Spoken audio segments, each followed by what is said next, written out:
My job is boring. I work in an office and do data entry for 8 hours a day. Then I go home to my dull, taupe-colored apartment. I feel like I'm the kind of person who would have a cat, but I don't have a cat.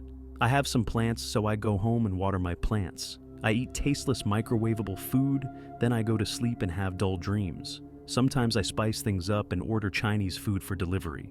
My life is mind-numbingly boring. Last week, one of my coworkers came to work with a smile on his face and a straw hat tilted at a jaunty angle on his head. He was humming a song when he sat at his desk. He stared at his keyboard for a moment, with that smile still plastered on his usually grumpy face. Then he turned to me and said, "Well, I can't for the life of me remember how to use this darn thing." Then he turned his head back to his computer. His neck made an eerie popping sound, and I swear, I saw a strange bulge for just a second at the base of his neck. Finally, something interesting. I'm not going to take my eyes off him. I'm going to watch this all play out, I thought. It has been unseasonably warm for weeks. The air was out in the office. Everyone was in a terrible mood, worse than usual. The man who sat next to me, Sam, was always miserable. He was downright intolerable since the air quit.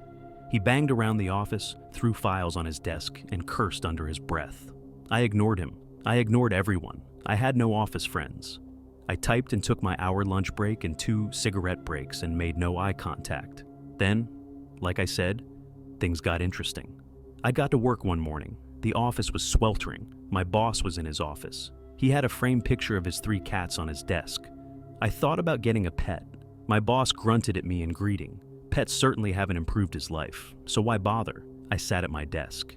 People started to trail in. Sam walked in. I noticed because he was humming. He sat at his desk and we had our weird one-sided exchange. He went back to humming while he slowly poked at his keyboard with his index finger. I recognized the tune. It was a new song, always on the radio. I liked it, but it always struck me as strange that it was such a hit. It sounded old-timey, like it was being sung into one of those old-fashioned microphones in a club by a man wearing a hat and smoking a cigarette. You've got long, long legs and big green eyes. When you look at me, baby, oh, I get hypnotized. I didn't get any work done that day. I watched Sam. I watched him type away with one finger. I watched the back of his neck. I watched the smile on his face. He never stopped smiling. He never stopped humming. At the end of the day, I took a look at his computer screen before I left. I had visions of all work and no play make Sam a dull boy. But on the screen were just the letters EFGIH over and over and over. I was disappointed. I went home. I watered my plants. I dreamed about things moving around at the base of my neck. The next day, and the ones after that, Sam came to work with a smile. The office was still a sauna. My boss shut his door and set up an oscillating fan. I watched Sam type. He had started to sing quietly as he worked. "You've got long, long legs and big green eyes. Oh, baby, if this ain't love, it's my demise." This was my routine for almost 2 weeks. The AC got fixed. I ordered Chinese twice. Sam smiled and typed and sang. One day, as I watched Sam, something moved underneath the skin at the corner of his upturned mouth. I leaned forward. There it was again, a ripple. Definitely not a tremor or a tick. Something was under his skin. He saw me looking. He turned his whole body to look at me. His smile got bigger. "Lovely weather we're having," he said. I nodded. He turned back to his computer. At the end of the day, I looked at his screen. He had typed IJKL repeatedly. I followed him out the door. He walked down the sidewalk, hands swinging at his sides. I had followed him for almost a block when he suddenly walked sideways into an alley. I peered around the edge of the brick wall. He was standing halfway down the alley, near a dumpster, and his shoes were drenched in whatever gooey trash and slime that was coating the cement. He leaned slightly to the left, then his body shuddered like he was freezing.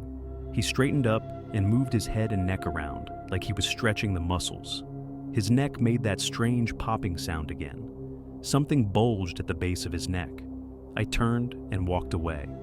The next day in the afternoon, Sam turned to me and said, "I sure am hungry." And he smiled so wide that the corners of his mouth cracked. My boss came out of his office and yelled at Sam about not getting some reports in on time, and to wipe that fucking smile off his face and to take off that ridiculous hat. Sam didn't do either. I decided to buy some tropical fish, maybe some snails. I spent time that night researching aquariums. I listened to the radio. That song played twice before I went to bed. You've got long, long legs and big green eyes. Oh, baby, don't you know? You keep me satisfied. Come on. The next morning, my boss yelled at all of us for our lack of initiative. Sam hunched over his computer at an awkward angle. The bulge at the back of his neck was prominent. I hadn't taken a cigarette break since I started watching Sam. The day before yesterday, I threw the rest of my pack away and I didn't buy a new one.